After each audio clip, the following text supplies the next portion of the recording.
মহাত্মা গান্ধীৰ দেশত আৰু এপিজে আব্দুল কালামৰ দেশত কিহৰ কাজিয়া হয়। আসসালামু আলাইকুম হিন্দু ভাইসকলক নমস্কাৰ। এই ঘটনাটোৰ মূল সূত্ৰপাত কৰ পৰা আৰম্ভ হৈছে বন্ধুসকল, মই সবিশেষ এই ভিডিঅ'ৰ জৰিয়তে জনাবলৈ চেষ্টা কৰিম। সকলো জনাইছোঁ যে বৰ্তমান সেই পৰিস্থিতিটো সম্পূৰ্ণৰূপে আৰক্ষীৰ নিয়ন্ত্ৰণত আছে। এজন বন্ধু তাতে আছে। কিহৰ কাৰণে এই ঘটনাটোৰ সূত্ৰপাত হৈছিল আহক আমি জানি লওঁ। আজি গৈ থকা এজন অটো ড্ৰাইভাৰক কোৱা হৈছিল আপুনি পূজাৰ অৰ্থাৎ পূজাৰ চান্দা দিয়ক, বৰঙণি দিয়ক। আচলতে যিকোনো উৎসৱৰ কাৰণে বৰঙণিৰ দৰকাৰ বা বহুতে বৰঙণি লয়। যেতিয়া সেই ড্ৰাইভাৰজনে কৈছিল মই দিব নোৱাৰিম, মোৰ ওচৰত নাই, মই এতিয়া গৈ আছোঁ, আহোঁতে মই নিশ্চয় দিম। তাৰ পিছৰ পৰা এই কথাৰ ভিতৰত কাটাকাটি হোৱাৰ পিছত লগে লগে মাৰপিট আৰম্ভ হৈ যায়। তাৰ পিছৰ পৰা সেই ঘটনাটো ডাঙৰ হৈ যায়। তাৰ পিছৰ পৰা কদমতলা বজাৰত গৈ জুই লগাই দিয়ে।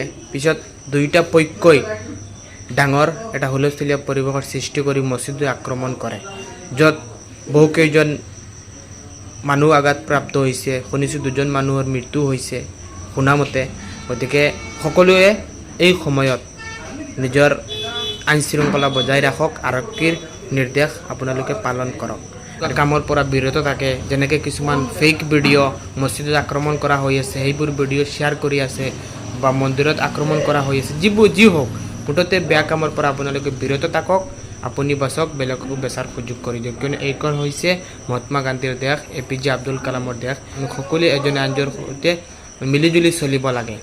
ধৰ্ম, জাতি, বৰ্ণ নিৰ্বিশেষে আমি এইখন দেশত বসবাস কৰি আছোঁ। ভিডিঅ'টো চাই থকা প্ৰত্যেকজন ব্যক্তিক মই এটা অনুৰোধ জনাম, বিশেষকৈ যদি ত্ৰিপুৰাৰ পৰা চাই আছে বা বৰাকৰ পৰা চাই আছে, আমি কি কৰিব পাৰি। দুৰ্ঘটনা কেতিয়া হৈ যায় কোনেও ক'ব নোৱাৰে। ইয়াৰ কাৰণে এটা আঙুলিৰ কাৰণে 5টা আঙুলি বেয়া নহয়।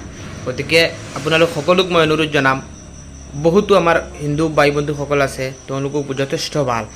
1-2জনৰ কাৰণে গোটেই সমাজটো কেতিয়াও বেয়া হৈ নাযায়। গতিকে কিছুমান কামক আপোনালোকে ইগন'ৰ কৰক। হয়, হৈছে এই ঘটনাটো, অস্বীকাৰ নহয়, গোটেই পৃথিৱী বিশ্বই দেখি আছে।